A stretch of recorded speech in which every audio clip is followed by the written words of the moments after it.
எரேமியாவின் புத்தகம் 8ஆம் அதிகாரம் 20, 21, 22 நாம் வாசிக்கலாம். பரலோகத்தின் நல்ல பிதாவே, இந்த கால்களிலே ஆண்டவரே தகப்பனை எங்களை தாழ்த்தி உடைய திருக்கரங்களில் ஒப்புக்கொடுக்கிறோம். பரிசுத்த ஆவியானவர் ஆண்டவரே தகப்பனை எங்களை நடத்தி வருகிற நல்ல தேவன், இந்த கால்களில் எங்கள் உள்ளங்களோடு இருதயங்களோடு பேசும் தடைகள் எல்லாம் அகற்றி ஆண்டவரே தகப்பனை நாங்கள் எந்தெந்த காரியங்களிலே அப்பா தகப்பனை சரிப்படுத்தப்பட வேண்டுமோ அந்தந்த காரியங்களிலே எங்களை வாழ்க்கையை அர்ப்பணிக்கிறோம். நீர் அப்பா உதவி செய்ய வேண்டும். எங்கள் வாழ்க்கையை நேர்மையும் செம்மையுமாய் படுத்த உம்மாலேயே ஆகும். ஆண்டவரே தகப்பனை எங்களை உணர்வுள்ளவர்களாக்கும். ஆண்டவரே ஞானம் உள்ள இருதயம் உள்ளாக எங்களை நடத்தும். உடைய திருக்கரங்களில் ஒப்பு கொடுக்கிறோம். அடியனுக்கு உதவி செய்யும் ஐயா. நீர் வெளிப்பட்டு நீர் மகிமைப்படுவீராக. இயேசுவின் நல்ல நாமத்தில் கேட்கிறேன் நல்ல பிதாவே, ஆமென். ஹல்லேலூயா, ஆமென், ஆமென். இங்கே எரேமியா சொல்லுகிற ஒரு நல்ல வார்த்தை, பின்ன ஏன் என் ஜனமாகிய குமாரத்தி சொஸ்தமடையாமல் போனாள்? பின்ன ஏன் என் குமாரத்தி என் ஜனமாகிய குமாரத்தி சொஸ்தமடையாமல் போனாள் என்று இங்கே ஆண்டவர் கேட்கிற ஒரு கேள்வி எரேமியாவை கொண்டு அந்த ஜனங்களுக்கு சொல்லுகிற ஒரு வார்த்தையை நாம் இங்கே வாசிக்கிறோம். தேவ ஜனங்கள் ஆமென் தேவ சத்தத்துக்கு புறம்பாக போகிற வேளையிலே தேவனை ஒரு பொருட்டாக எண்ணாமல் ஆமென் ரட்சிக்கப்பட்ட ஜனம்தான், ஞானஸ்தானம் பெற்ற ஜனம்தான், எல்லாம் தேவ பக்தி உள்ள ஜனங்கள் தான்.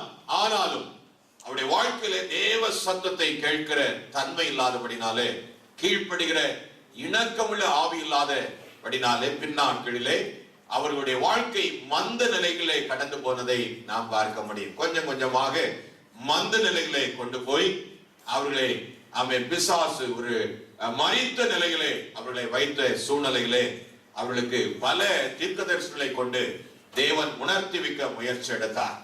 ஒவ்வொரு வார்த்தைகளை சொல்லி அந்தந்த காலங்களிலே அவர்களை தட்டி எழுப்பி எப்படியாவது அந்த ஆத்மா குணமாக்கப்பட வேண்டும், அந்த ஆத்மாவிலே ஒரு அறிவு வர வேண்டும், மீண்டும் ஒரு வெளிச்சம் பிரவேசிக்க வேண்டும் என்பதற்காக தேவன் சம்மட்டியை போல நல்ல வார்த்தைகளை தீர்க்க தரிசனங்களை கொண்டு அவருடைய ஆத்மா குணமாகும்படியாய் அனுப்பி பார்ப்பார். ஆனால் இந்த ஜனங்கள் கேட்கிற வண்ணமாய் இல்லை. இந்த ஜனங்கள் என்ன செய்யல? கேட்கிற வண்ணமாய் இல்லை. ஏனென்றால் அவருடைய உள்ளங்கள் இருதயங்கள் எல்லாம் பல வகைகளிலே கொழுத்து உலக ஆசீர்வாதங்களாலும் பல நன்மைகளினாலும் நிரப்பப்பட்டிருக்கிறபடினாலே தரிசனம் எல்லாம் அந்த உலக காரியங்களில் இருந்தபடினாலே இந்த ஜனங்களாலே தேவனுக்குள்ள மீண்டும் திரும்பி வர முடியாமல் கூடாமல் போயிட்டு, ஜனங்களுக்கு திரும்பி என்ன செய்யல? வர முடியாமல் போயிட்டு. அப்படிப்பட்ட ஜனங்களை பார்த்துதான் ஆண்டவர் இங்கே சொல்லுகிறார், அறுப்பு காலமும் சென்று போயிட்டு, அறுப்பு காலமும் உனக்கு கொடுக்கப்பட்ட காலங்களும் முடிஞ்சு போச்சு. எத்தனையோ தருணங்களை சந்தர்ப்பங்களை உனக்கு நான் என்ன செய்தேன்? கொடுத்து வந்தேன் அப்படின்னு ஆண்டவர் சொல்ல. அறுப்பு காலமும் முடிஞ்சு போச்சு. ஆமென், ஆமென். கோடை காலமும் முடிந்தது, அதுக்குடைய காலங்களும் ஆமென் தருணங்கள் எல்லாம் முடிந்தது. ஆனால் இன்னும் ஜனங்களோ என்ன செய்யல? ரட்சிக்கப்படவில்லை. ஜனங்களோ மீண்டும் அந்த ரட்சிக்கப்பட்ட அனுபவத்துக்குள்ளே, மனம் திரும்பின இருதயத்துக்குள்ளே மீண்டும் தங்கள் ஆத்மாவிலே அந்த வெளிச்சத்தை உணர்ந்து அறிவடைந்து தங்களை திருத்திக் கொள்ளக்கூடிய மனப்பான்மை இல்லாது இருந்த அந்த சூழ்நிலை மாறி தங்களை திருத்திக் கொண்டு தேவன் சமூகத்தில் அவருடைய பாதத்திலே விழுவதற்கு பதிலாக அந்த ஜனங்கள் தங்களை தாங்களே மேய்க்கிறவர்களாக, தங்களுக்கு தாங்களே பரிசுத்தமா இருக்கிறோம், தேவனுக்கு எங்கள் இருதயம் சரியா இருந்தால் போதும் என்று சொல்லி அவங்களுக்காகவே தங்களை தாங்களே என்ன செய்தாங்க? நிதானப்படுத்தி அதை நியாயப்படுத்தி கொண்டு தங்கள் ஆத்மாவை நரகத்துக்குள்ளே கொண்டு போன கொடிய சம்பவத்தை தான் இங்கே எழுதப்பட்டிருக்கிறதை நாம் பார்க்க முடியும். அல்லேலூயா, அல்லேலூயா, ஆமென். அவருடைய முடிவு நமக்கு நல்லாய் தெரியும். அவருடைய முடிவு ஆமென் ஜனங்கள் சிதறடிக்கப்பட்டு தேவ சத்தத்தை கேட்காதபடினாலே பாபிலோன் ராஜாவால் பிடிக்கப்பட்டு அந்த தேசமே இல்லாமல் போகிறதற்கதாய் பாழ்மேடாய் என்ன செய்தது? மாறினது என்று சொல்லப்பட்டிருக்கிறார். ஆகவே அந்த இடத்துல ஆண்டவர் சொல்ல அறுப்பு காலமும் என்ன செய்து சென்றது. இன்றைக்கும் நம்முடைய ஆவிக்குரிய நிலைமைகளை நாம் கவனித்து பார்த்தால் நம்முடைய ஆவிக்குரிய நிலைமையில் எத்தனையோ வார்த்தைகளை நாம் கேட்கிறோம், எத்தனையோ பிரசங்கங்களை நாம் கேட்கிறோம்.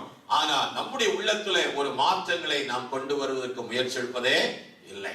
ஏதோ என்னைக்கோ ஒரு நாள் ரட்சிக்கப்பட்டுட்டோம், என்னைக்கோ ஒரு நாள் நாம் ஞானசாரம் பெற்று வந்தோம், நாம பரலோகத்துக்கு டிக்கெட் எடுத்துட்டோம் அப்படிங்கிற ஒரு மனப்பான்மையில தான் நம்ம என்ன செய்யறோம், இன்னைக்கு வாழ்ந்து கொண்டே இருக்கிறோம். ஆனா நம்முடைய ஆவிக்குரிய நிலைமையை சரிப்படுத்தக்கூடிய தன்மைக்குள்ளே ஒரு உடைக்கப்பட்ட இதயத்தோடு தேவனுடைய பாதத்தில் விழுந்து அழுது கெஞ்சுகிற அந்த வாழ்க்கை எல்லாம் மறந்து போய், தேவன் ஒரு நாளிலே ஆசீர்வாதம் இல்லாத நாளிலே நாம் கதறினோம், கெஞ்சினோம், ஆண்டவரே என்னையும் ஆசீர்வதிக்க மாட்டீரா என்று அழுதவர்கள் உண்டு. அப்படிப்பட்ட சூழ்நிலையிலே தேவன் தன்னுடைய ஆசீர்வாதத்தை நமக்கு கட்டளையிட்டு உலகப்புறமாக ஒரு ஆசீர்வாதத்தை செழிப்பை நமக்கு தந்திருக்கலாம். ஆனா அந்த ஆசீர்வாதமே ஒரு தரிசனமாய் இருக்குமானால் நிச்சயமாய் நாமும் இந்த பிள்ளைகளை போல என்ன செய்வோம், அழிஞ்சு போவதற்கு வாய்ப்பு உண்டு. அல்லேலூயா. ஒருவேளை நீ ரட்சிக்கப்பட்டிருக்கலாம், நானும் ஞானஸ்நானப்பட்டிருக்கிறேன், சபை ஆராதனைகள் எல்லாம் கலந்து கொண்டிருக்கிறேன் என்று சொல்லலாம். ஆனா இருதயத்துல மனம் திரும்பின இருதயம் இல்லைன்னா கர்த்தருடைய பிள்ளைகளே நாம் என்ன செய்ய முடியாது, தேவனுடைய ராஜ்யத்துல போக முடியாது. ஆகவேதான் அவர் சொல்ல, கிளையாத்துலே பிசினி தைலம் இல்லையோ, ரண வயிற்றினும் அங்கே இல்லையோ, பின்ன ஏன் என் ஜனமாகிய குமாரத்தி சொஸ்தமடையாமல் போனாள்? ஏன் அவளிடத்துல குணம் இல்லை, சுகம் இல்லை, ஆத்மாவில ஒரு சுகம் இல்லை, அப்படி ஆத்மா இருளடைந்து ஏன் இருக்கிறது, அவருடைய ஆத்மாவிலே ஒரு அறிவில்லாமல் ஏன் இருக்கிறது என்று சொல்லி இங்கே அங்கலாய்க்கிற ஒரு அங்கலாய்ப்பை நாம் இங்கே என்ன செய்கிறோம், பார்க்கிறோம். ஆத்மாவிலே சுகம் உண்டா இருக்க வேண்டும். ஆத்மாவில் என்ன இருக்கணும், சுகம் இருக்க வேண்டும்.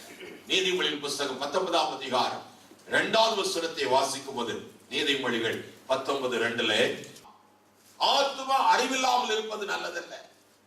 உலக அறிவு நமக்கு உண்டு, அப்படிதானே? உண்டா இல்லையா? உலக அறிவு எப்படி சம்பாதிக்கலாம், எப்படி சேர்க்கலாம், எப்படி எந்த பேங்க்ல போட்டா எத்தனை பெர்சன்டேஜ், எங்கெங்க பணத்தை வச்சா எப்படி அப்படின்னு சொல்லி நமக்கு உலகமான அறிவு நமக்கு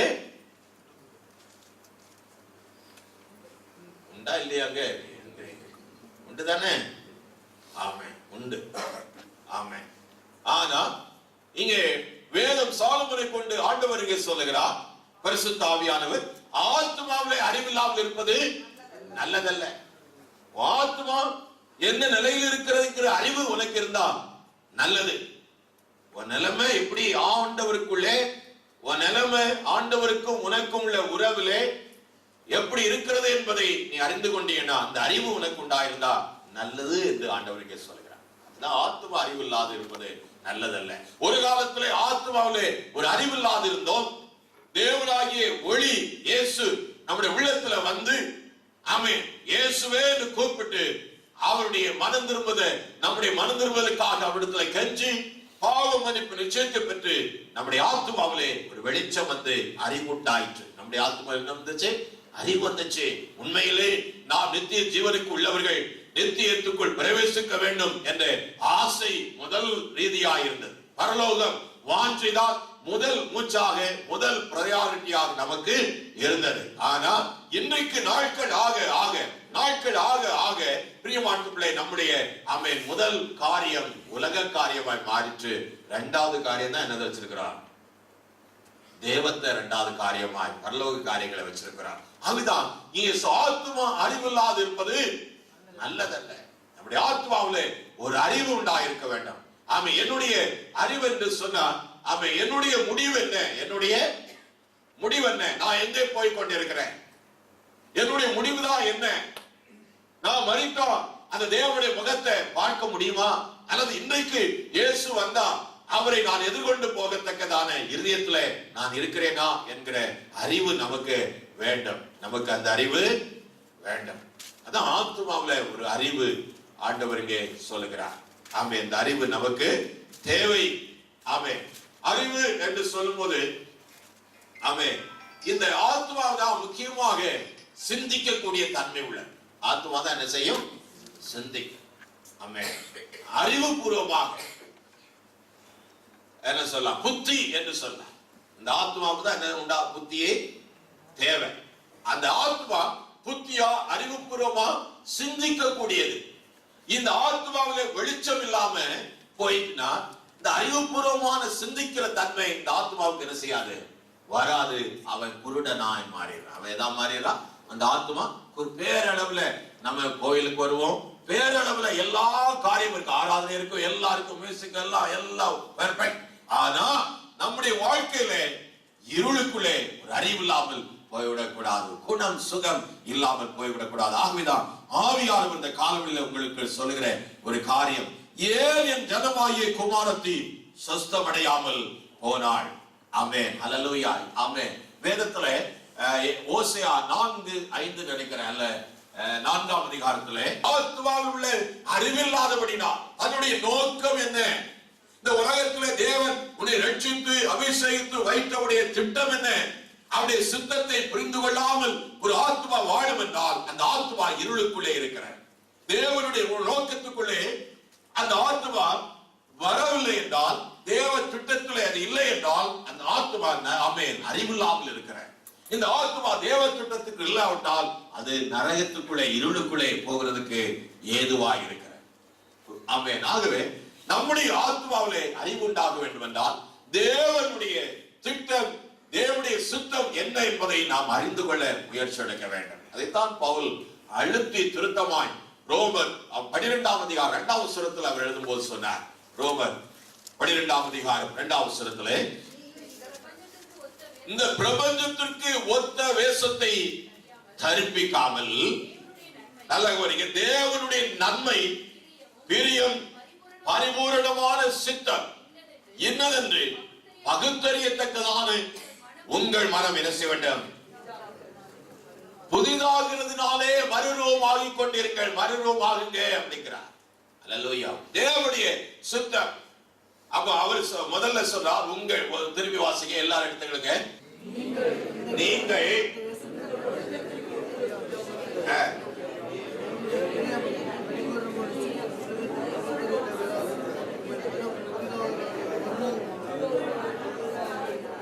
சில பேர் புரியல, சில பேருக்கு என்ன செய்யல, அந்த நீங்கள்ங்கிறத மற்றவங்க சொல்ற மாதிரி இருக்கு.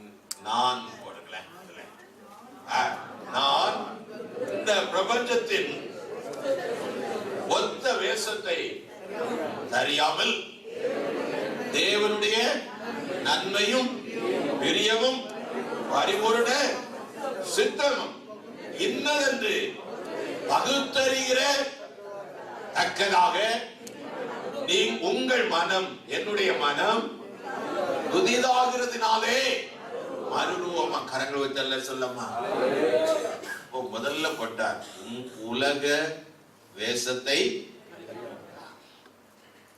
அப்ப கொஞ்சம் யோசித்து பாருங்க, நம்முடைய உலக வேஷம் இன்னைக்கு எப்படி இருக்கு. உலக வேஷம்னா வேஷம் ஏதோ மாட்டிட்டு இருக்கிறது இல்ல, நம்முடைய வாழ்க்கை உலகத்துக்குள்ள போயிட்டு, நம்முடைய ஆவிக்குரிய வாழ்க்கை எங்க போயிடுச்சு, உலகத்தான போல மாறிச்சு. ஆண்டவர் இந்த ஜனங்கள் ஜாதியோடு கலவாமல் பிரிந்து இருப்பார்கள் என்று சொல்லப்பட்டிருக்க.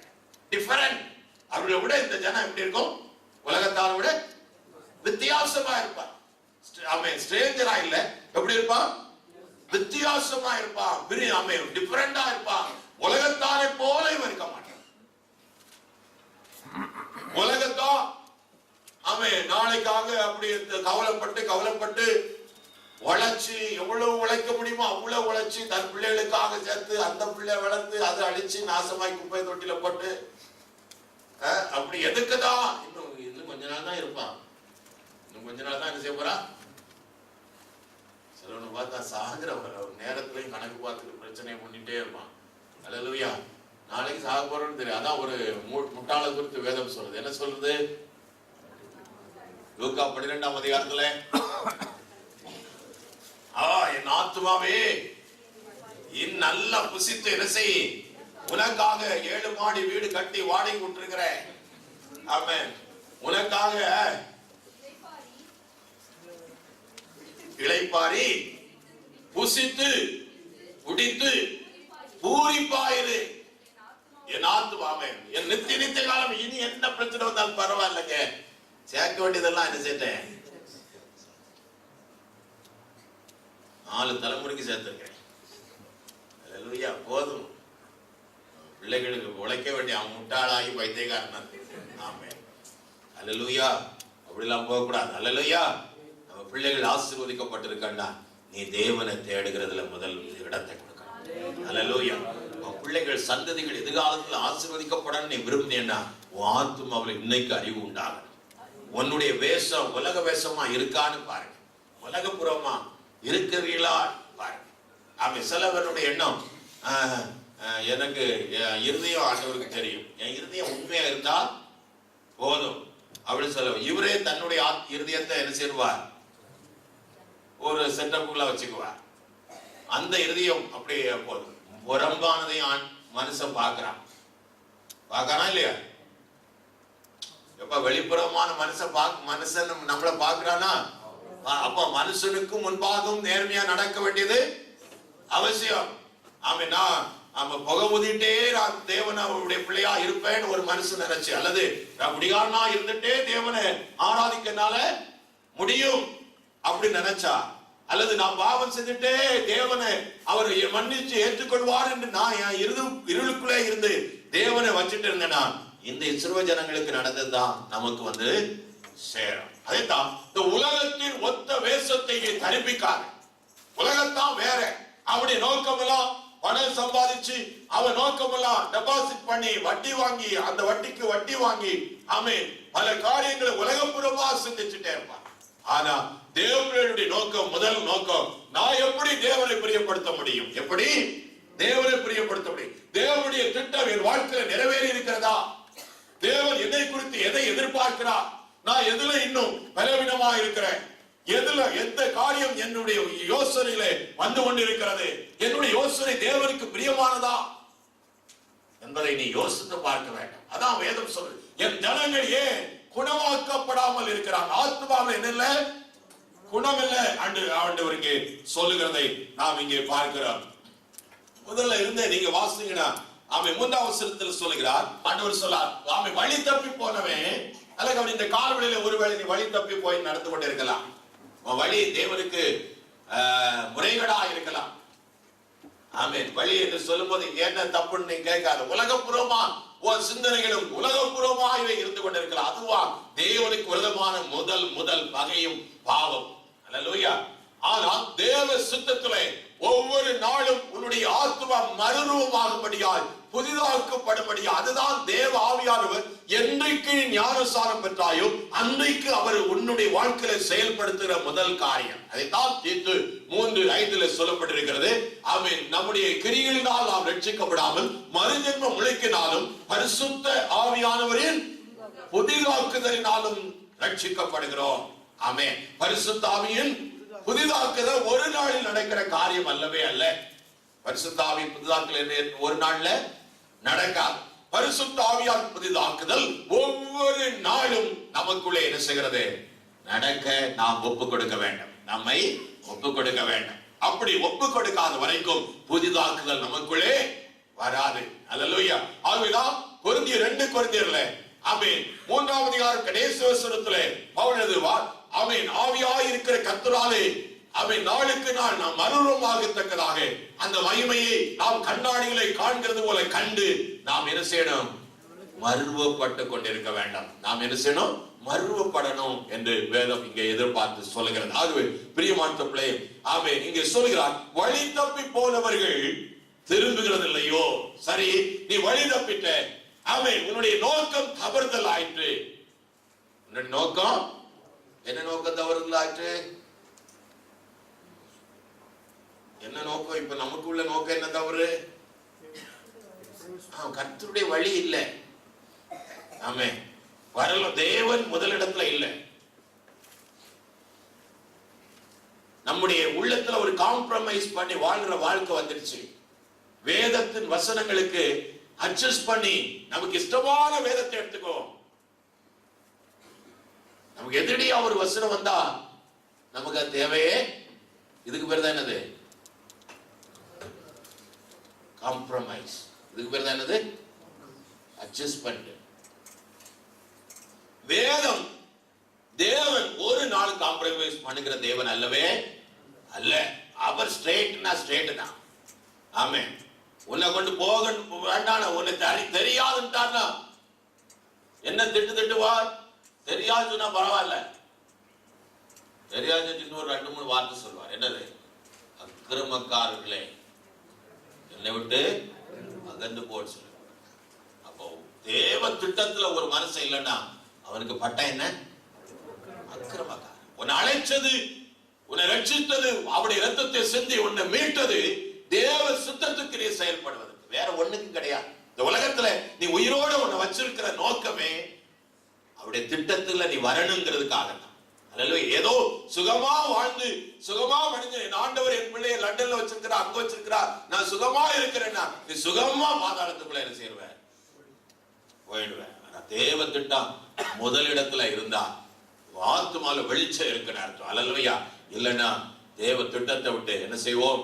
தூரமாய் போயிடுவோம். அதனால பிரியமானவர்களே, ஆத்துமாவிலே அறிவு உண்டாகட்டும். ஆமென். வழி தப்பி போனவர்கள் திரும்புகிறது இல்லையோ என்று அவர் சொல்கிறார். ஆனாலும் எருசலேமாகிய இந்த ஜனம் என்னென்னைக்கு வழி தப்பி போகிறது என்ன? கபடத்தை உறுதியாய் பிடித்திருக்கிறார்கள். எதை பிடிச்சிருக்கிறான்? அவன் நினைச்சதுதான் அப்படித்தான். ஒண்ணு காம்ப்ரமைஸ். வேதம் கரெக்டான வேதம் இல்ல, நல்லது வந்தா எடுத்துப்பாங்க, கெட்டது வந்தா. இப்போ என்னது? எதை பிடிச்சு வச்சிருக்கிறான்? கபடத்தை பிடிச்சு வச்சிருக்கான். கபடம் என்ன தெரியுமா? அதுக்கு ஆங்கிலத்துல கேன்சர். என்னது? இன்னொரு கிரேக்க பதம் அதுக்கு பேர் என்னது? எப்படி பாஸ்டர் கேட்க கூடாது, அதுக்கு பேர் என்னது? கேன்சர். இதுல நேற்று அனுதின மன்னா இல்லையா, ஒரு இது போட்டிருந்தாங்க, மன்னிப்பை பத்தி போட்டிருந்தாங்க. ஒரு அம்மாவுக்கு கேன்சர். அம்மாவுக்கு என்னது? ஹாஸ்பிட்டல்ல அட்மிஷன் ஆயிட்டாங்க. ஆமென். ஆனா வேதம் ஏதோ பேரளவு கிறிஸ்தவங்க ஒரு நேரத்துல அவனுடைய மகன் அந்த வேதத்தை எடுத்து, அம்மா இதை வாசிங்க, ஆண்டவர் இந்த வசனம் சொல்லுகிறது, ஆண்டவர் அவன் நம்ம என்ன செய்வாராம்? சுகமாக்குகிற கேட்கிறதோ இதை என்ன செய்வாய்? மத்தேயு 7ஆம் அதிகாரத்துல கேட்கிறவன் எவனும் பெற்றுக்கொள்கிறான் என்று ஆண்டவர் சொல்றாரு. ஐயா அவன் நீங்க என்ன செய்யும்? ஆண்டவர்கிட்ட ஜெபம் பண்ணுங்க, ஆண்டவர் சுகத்தை. அந்த அம்மாவுக்கு வேதத்துல அவ்வளவு இன்ட்ரெஸ்ட் வந்துடுச்சு, கேட்கறதெல்லாம் என்ன செய்யும். இப்போ என்னன்னா, இந்த ஆண்டவர் ஒரு ஆத்துமாக்கு சுகம் கொடுக்கிறதுக்கு சில நேரம் வேற வழியையும் என்ன செய்வார்? தேர்ந்தெடுப்பார் சில நேரம். அதுல இது ஒரு வழிதான். அப்போ அந்த அம்மாவுக்கு வேதத்துல கொஞ்சம் இன்ட்ரெஸ்ட் வந்துருச்சு. ஆண்டவர் ஆஹா கேட்கறதெல்லாம் என்ன செய்யறோம்? அப்புறம் உடனே முன்னை வாசிக்க ஆரம்பிச்சாங்க. முன்னையும் என்ன வாசித்தாங்க?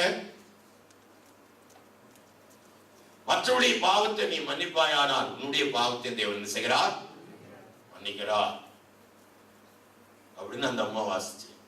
அப்பதான் நினைச்சாங்க, ஐயோ எத்தனையோ பிள்ளைகளை நான் என்ன செய்யல, இன்னும் மன்னிக்கலையே சொல்லி உண்மையா தேவ சமூகத்தில் அழ ஆரம்பிச்சு, உங்களை எல்லாம் மன்னிச்சிருங்க ஐயா, என்னை மன்னித்திருங்க அப்பான்னு சொல்லி அழ ஆரம்பிச்சிட்டாங்க.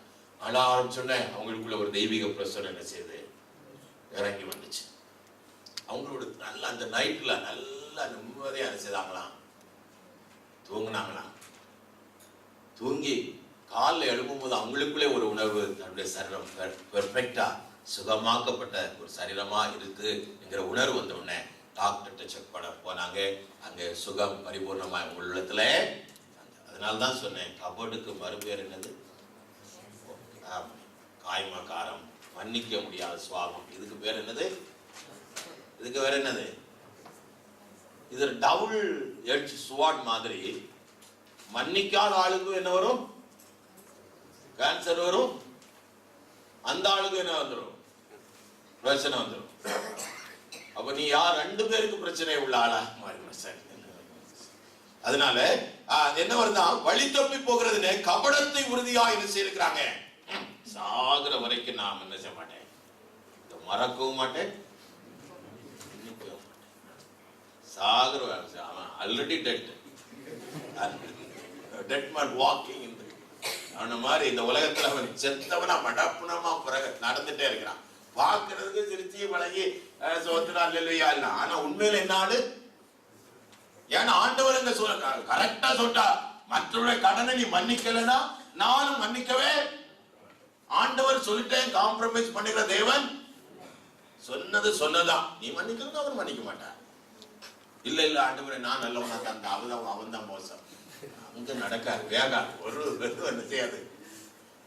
அல்லேலூயா. ஹலோ, கொஞ்சம் புரியுதாங்க? ஆமென். சீரியஸா இன்னைக்கு ஆமென். யாரல்ல ஆமென். அல்லேலூயா. திரும்ப மாட்டோம் என்கிறார்கள். என்ன மாட்டோம்? எவ்வளவுதான் குத்தி விட்டு பிரசங்கம் பண்ணாலும் சரி, எவ்வளவுதான் பண்ணினாலும் என்ன வரல, திருந்த மாட்டோம் என்கிறார்கள் அப்படின்னு சொல்லிட்டு அவர் சொல்றார். நான் கவனித்து கேட்டு அவர்கள் யதார்த்தம் பேசவில்லை, என்ன செய்வேன் என்று சொல்லி திரும்ப மாட்டாங்கிறான். என்னது இல்லை, மனஸ்தாபம் இல்லை, மனம் திரும்ப இருதயமும்.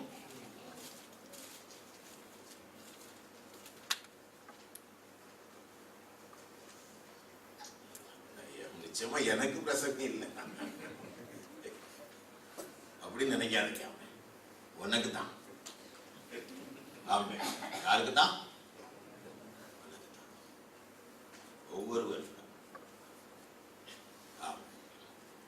எனக்கு தான் பாஸ்டர் பிரசங்கம் பண்ண, நிச்சயம் உனக்கு தான்.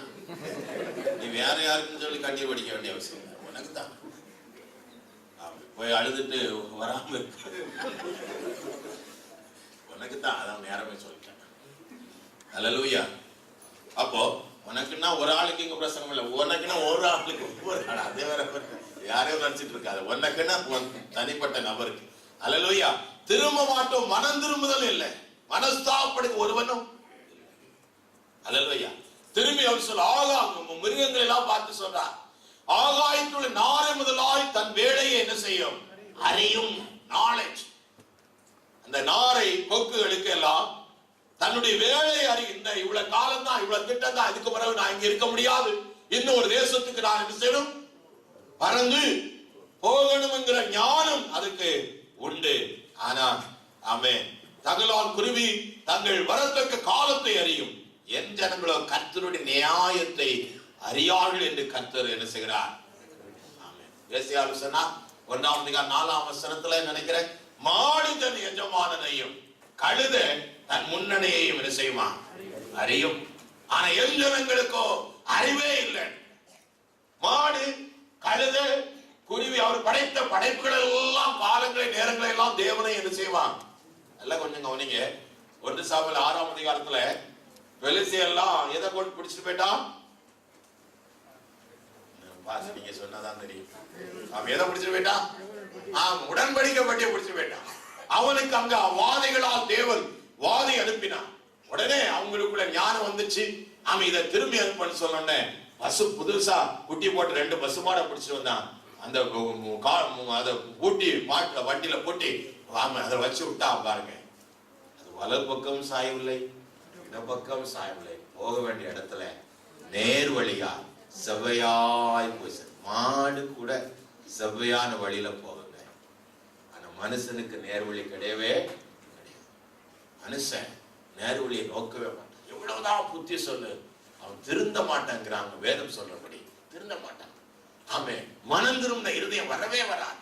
இதை விடணும், இந்த காரியத்தை நாம் செய்யக்கூடாது, இந்த எண்ணம் எனக்கு தேவனுக்கு விரோதமான பகை, இதை விட வேண்டும் என்ற எண்ணம் வந்தாலும் நினைச்சு கூட பார்க்கிற அளவுக்கு இருள் அவருடைய உள்ளத்துக்குள்ளே ஆமென் ஆமென் சுத்தி கொண்டே இருக்கிறார். ஆமென். ஆண்டவருக்கு சொல்கிறார், ஆமென், இந்த ஆகாயத்து நாரை முதலாய் தன் வேலை அறியும், காட்டு புறாவும் கொக்கும் தகவலால் புரியும், தங்கள் வரத்தக்க காலத்தை அறியும், என் ஜனங்களோ கர்த்தருடைய நியாயத்தை அறியார்கள், வித்தவுட் நாலேஜ் அறியார்கள் என்று ஆமென் சொல் என்று சொல்லுகிறார். 9ஆம் வசனத்திலே ஞானிகள் வெட்கி கலங்கி பிடிபடுவார்கள்.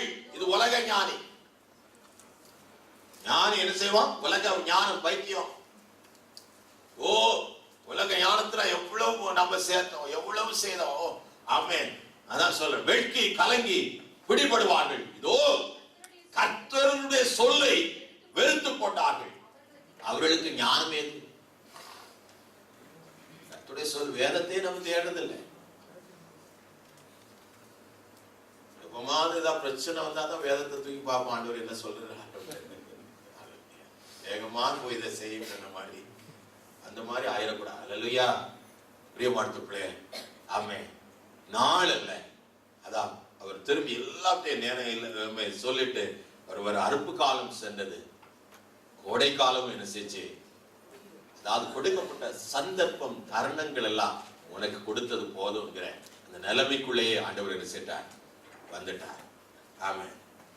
ஆனாலும் அந்த கிருபை உள்ள தேவன் யாரை ஈஸியா நரகத்துல போடணும்னு விரும்புகிற தேவன் அல்லவே அல்ல. ஆனா அவனுக்கு சந்தர்ப்பத்தை கொடுக்கிறார். உள்ளத்துல ஒரு வேத வெளிச்சத்தை கொடுத்து பார்க்கிறார். அப்படியாவது அவன் திருந்தி வெளியே வருவானா, தேவ திட்டத்துக்குள்ள வருவானா, தேவ சித்தம் என்ன என்பதை அறிந்து ஒரு மனம் திரும்புதலுக்குள்ளே வருவானா, அவன் திரும்பி தேவனை தேடுகிற அந்த உணர்வுக்குள்ளே வருவானா என்பதை ஆண்டவர் அவனுக்கு கொடுக்க பார்க்கிறார். எவ்வளவு முயற்சி எடுத்து பார்ப்பார். ஆனா முடியாவிட்டா தேவன் பொறுப்பாகவே மாட்டார். சபை பொறுப்பாக முடியாது. சபை பொறுப்பாக முடியாது. அறுப்பு காலம் சென்றது, கோடை காலம் முடிந்தது. நாமோ என்ன செய்யல, ரட்சிக்கப்படல. அல்லேலூயா. பொதுவா ஆமென், இன்னும் வெளியே இருக்கிற பாவிதான் ரட்சிக்கப்படணும்னு பிரசங்கம் பண்ணுவான். அம்மே இங்க ஞானஸ்தானம் பெற்று அபிஷேகம் பண்ணப்பட்டவனுக்கு என்ன செய்ய வேண்டியிருக்கு, ரட்சிக்கப்படு, உணர்த்தப்படு, திரும்பி வா, அவன் மனம் திரும்பின இதயத்துக்குள்ள வா, அவன் தேவ திட்டத்துக்குள்ளே வா என்று வேதம் நமக்கு எச்சரித்து நம்மை அழைக்கிறது. ஆமே, நாமோ ரட்சிக்கப்படலை. என் ஜனமாகிய குமாரத்தின் காயங்களால், பாருங்க அந்த தேவனுடைய அங்கலாய்ப்பு, நானும் காயப்பட்டேன், கருகருத்து இருக்கிறேன், திகைப்பு என்னை பிடித்தது. கிளையாத்திலே விசிறி தைலம் இல்லையோ, குணமாக்கப்படும்படியான வேத வார்த்தைகள் இல்லையோ, குணமாக்கப்படும்படியான வைத்தியம் உனக்கு இல்லையோ, பின்ன ஏன் என் ஜனமாகிய குமாரத்தை சுத்தமடையாமல் போனான் என்று வேதம் கொஸ்டினோடு முடிகிறது. அல்லேலூயா. ஒரு விஷயம் எல்லாரும் எழுந்திருப்பார். ஆமென். நம்மை ஒரு விஷயம் நிதானித்து ஆராய்ந்து பார்ப்போம். ஆமென். ஆண்டவருடைய சன்னிதானத்துல உன்னுடைய ஆமென் நோக்கம், உன்னுடைய ஓட்டம், உன்னுடைய திட்டம் இந்த காலவெளியில எந்த காரியத்துல முதல் இடத்துல இருக்கிறது? அல்லேலூயா. கொஞ்சம் யோசித்து மனம் திரும்பின இருதயத்தோடு இந்த இடத்தை விட்டு நாம் கடந்து போகலாம். ஆமென். எல்லாம் கண்களை மூடி ஒரு விஷயம் ஆவியானவருக்கு இடம் கொடுங்க. அல்லேலூயா. இந்த பரிசுத்த ஆவியானவருக்கு இடம் கொடுத்து, ஆண்டவரே அப்பா தகப்பனே, ஆமென், திரும்பாத காரியங்கள் இந்த இடத்துல என்ன உண்டு, நான் இன்னும் மனம் திரும்ப வேண்டிய காரியம் என்ன என்பதை என்னை உணர வைத்த கிருபைக்காக நன்றி. ஆண்டவரே தகப்பனே, ஆண்டவரே தகப்பனே, அப்பா தகப்பனே, ஆத்துமாவிலே அறிவில்லாமல் நான் அழிந்து போய்விடக் கூடாது. ஆத்துமாவிலே ஒரு அறிவை தாரும் ஐயா என்று சொல்லி ஒரு வெளிச்சம் மீண்டும் எனக்குள்ளே கடந்து வரட்டும் அப்பா. அவன் உள்ளுக்குள்ளே இருக்கிறது வெளிச்சம் வரும்போது அது தெரிய வரும். ஆமென். ஒரு மனிதன் இருளில் நடந்தால் அவன் உலகத்தின் அழகுகளில் மகிழ்ச்சி அடைவதில்லை. உலகத்தின் அழகுகள் அவனுக்கு தெரியாது. ஆனா அவன் வெளிச்சத்துல அவன் நடப்பானானா அவனுக்கு எல்லா அழகும் நேச்சுரலா அவனுக்கு தெரிய அழகை ரசிக்க முடியும். இந்த கால வேளையில ஒரு விஷயம், ஆண்டவரே வெளிச்சமாகி இயேசு என் ஆத்துமாவிலே மீண்டும் ஒரு விஷயம் கடந்து வருவீராக. என்னை நானே பரிசுத்த பண்ணி கொண்டு, என்னை நானே மேய்த்துக் கொண்டு இருக்கிற என் வாழ்க்கையில ஆண்டவரே ஒரு நல்ல மேய்ப்பரா, ஆண்டவரே தகப்பனே வெளிச்சமா என் ஆத்துமாவிலே இந்த காலவெளியில கடந்து வருவீராக. எல்லாரும் வாயிலை திறந்து ஆண்டவரை நோக்கி செபிங்க. மனம் திரும்பின இருதயத்தோடு. ஆமென், ஆமென். யாரும் ஆமென் ஒரு கடின இருதயத்தோடு இல்லாமல், ஆமென், ஆண்டவரே ஐயா என்னுடைய ஆவிக்குரிய ஜீவியத்துல ஆண்டவரே இதுதான் ஆவிக்குரிய ஜீவியம் என்று ஒரு கணக்கில் நான் வாழ்ந்து கொண்டு வந்துட்டேன். ஆண்டவரே அது தேவ திட்டத்தை நான் அறியாமல் ஐயா தகப்பன உலகப்பூர்வமான காரியங்களிலே ஈடுபட்டு உலக காரியங்களையே முதல் இடத்துல நான் வைத்து, ஆண்டவரே அப்பா என்னை நானே வஞ்சிக்கிறவனாக, என்னை நானே ஏமாற்றுகிறவனாக, என் ஆத்துமாவுக்கு பாதகம் பண்ணுகிறவனாய் என் வாழ்க்கையை வாழ்ந்து கொண்டு வருகிறேன். ஆண்டவரே ஆவியானுடைய புதிதாக்குதல் எனக்கு வேண்டும். இந்த பரிசுத்த ஆவியானுடைய மறுரூபமாக்கப்படுகிற அனுபவம் எனக்கு வேண்டும். ஐயா அனுதினமும் இந்த ஆத்துமா புதிதாகிறதுனாலே மறுரூபமாகுங்கள் என்று வேதம் சொல்கிறபடி பரிபூர்ண திட்டம், நன்மை, பிரியம் என்னதென்று பகுக்கத்தக்கதான அறிவு எங்களிலே கடந்து வர இந்த கால்களில் எங்களை அர்ப்பணிக்கிறோம் அப்பா. ஒரு விஷயம் எங்களுக்கு உதவி செய்ய பரிசுத்த ஆவியானவரே, அது உம்மாலாக மாத்திரமே ஆகும், எங்களால் அல்ல, உம்மாலே தான் ஆகும் ஆண்டவரே. ஒரு விஷயம் எங்களை பரிசுத்த இரத்தத்தினாலே கழுவும். எல்லாரும் வாயில திறந்து என்னை கழுவும் ஆண்டவரே, இரத்தத்தினால் என்னை கழுவும் ஆண்டவரே. என் சிந்தனைகள் ஆண்டவரே, தகப்பனே, என்னுடைய ஆத்மா, என்னுடைய சரீரம் எல்லாவற்றையும் பரிசுத்த இரத்தம் கழுவட்டும். எல்லாரும் வாயில திறந்து ஆண்டவரை நோக்கி பார்த்து என்னை ஒரு விஷயம் கழுவி என் சிந்தனைகள் எண்ணங்களை மாற்றும் அப்பா. என் நோக்கத்தை தரிசனத்தை மாற்றுங்க ஆண்டவரே. என் நோக்கம் தரிசனம் ஐயா. ஒரு அப்பா காலத்தை உணராத சூழ்நிலைகளை வாழ்ந்து வருகிறேன். என்னை சுற்றி நடக்கிற காரியங்களை சம்பவங்களை அறியாமல் ஜீவித்து வருகிறேன் ஆண்டவரே. உடைய வருகை வெகு சீக்கிரமா இருக்கிறதை உணராமல் ஆண்டவரே, ஆபத்து கிட்டியிருப்பதை உணராமல் ஆண்டவரே, அப்பா ஏனோதான் என்று இருக்கிறேன். என்னை தயவாய் மன்னியும். உடைய திட்டத்தில் என்னை இணைத்துக் கொள்ளும். ஓ தகப்பனே, உடைய பரிபூர்ண திட்டத்துக்குள்ளே கடந்து வர இன்றைக்கு என் ஆத்மாவை ஒப்புக் கொடுக்கிறேன். எனக்குள்ளே கடந்து வாரும், எனக்குள்ளே கடந்து வாரும். எல்லாரும் வாயில திறந்து செபிப்பார். யாரும் ஆமென் வந்தவனமாய் வெறுமையாய் போய்விடாதபடி. எல்லா மனுஷனும் குறைவுள்ளவன் ஆமென். எல்லாரும் பாவம் செய்து கட்டு போனவர்கள் ஆமென். எல்லாருக்கும் மனம் திரும்பின இருதயம் அவசியம் ஆமென். ஹல்லேலூயா. இந்த உலகத்தில் இருக்கிற காலம் வரைக்கும் நம்மை திருத்திக் கொண்டு மனம் திரும்பி ஆமென் பரிபூர்ணத்துக்குள்ளே கடந்து போவது அவசியம். ஒரு விஷயம் கூட ஆண்டவரை நோக்கி பார்த்து, ஆண்டவரே, இன்னும் என்னிடத்துல குறைவு என்ன உண்டு? ஓ, இன்னும் என்னிடத்துல குறைவு என்ன உண்டு? எனக்கு உணர்த்தும் ஆண்டவரே, எனக்கு உணர்த்தும் ஆண்டவரே. உம்மிடத்தில் என் ஆத்மாவை திருப்புகிறேன் ஆண்டவரே. நான் இஸ்ரவேல் ஜனம் எவ்வளவோ வார்த்தைகளை பெற்றும் அந்த வார்த்தைக்கு செவி கொடுக்காமல் ஞானத்தை தவறினார்கள் ஆண்டவரே. அவருடைய முடிவு அழிவாய் மாறிற்று ஆண்டவரே. இந்த கால்களிலே என்னுடைய முடிவு அழிவாய் மாறிவிடாதபடி, என் ஆத்மா நரகக்குழியிலே போய்விடாதபடிக்கு என்னை தானே பெருமைப்படுத்திக் கொண்டு நான் ரட்சிக்கப்பட்டேன், ஞானஸ்நானம் பெற்றேன், நான் கிறிஸ்தவன் என்று என்னை நானே வஞ்சித்து விடாதபடி, என் ஆத்மா தேவனுக்கு தெரியும், என் இருதயம் தேவனுக்கு தெரியும், இருதயம் ஒழுங்காயிருந்தால் போதும் என்று சொல்லி என்னை நாமே வஞ்சித்துக் கொண்டிருக்கிறேன். இந்த காரியம் எல்லாம் மாறி ஆண்டவரே, தேவனுக்கு நேரால் என் இருதயத்தை இந்த கால்களில் திருப்புகிறது ஐயா. பரிசுத்த ஆவியானவர் உதவி செய்யும். நன்றி ஆண்டவரே, நன்றி இயேசுவே, நன்றி இயேசுவே, நன்றி ஆண்டவரே. என்னை கழுவும் ஐயா, என்னை சுத்திகரியும் ஐயா. கல்வாரி சிலுவையிலே நீர் சிந்தின இரத்தத்தினாலே காயங்களாலே எங்களை தொட்டு அந்த வைத்தியம், அந்த இரத்தம் ஐயா இந்த கால்வழிகள் ஆத்மாவை சுகமாகட்டும், வெளிச்சமாகி ஒளி எங்களுக்குள்ளே கடந்து வரட்டும் அப்பா. நன்றி ஆண்டவரே, நன்றி இயேசுவே, நன்றி இயேசுவே. பரிசுத்த ஆவியானவர் சத்தத்தை கேட்டு எங்கள் ஆத்மாவிலே குணமாக்கப்பட எங்களை அர்ப்பணிக்கிறோம் என்று உள்ளத்தோடு தேவ சமூகத்தில் ஒப்புக்கொடுங்க.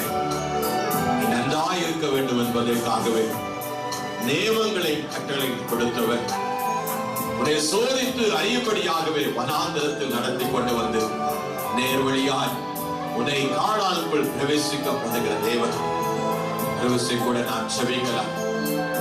நோக்கி பரலோகத்தின் நல்ல பிதாவே, இந்த கால்வழியில் உடைய பிள்ளைகளை நீர் உடைய வசனங்களா அப்பா உருவாக்கப்பட்டு உருமாற்றி இந்த மறுரூபத்திற்கு மீண்டும் தங்களை ஒப்புக் கொடுக்கப்படுகிற தயவுக்காய் நன்றி.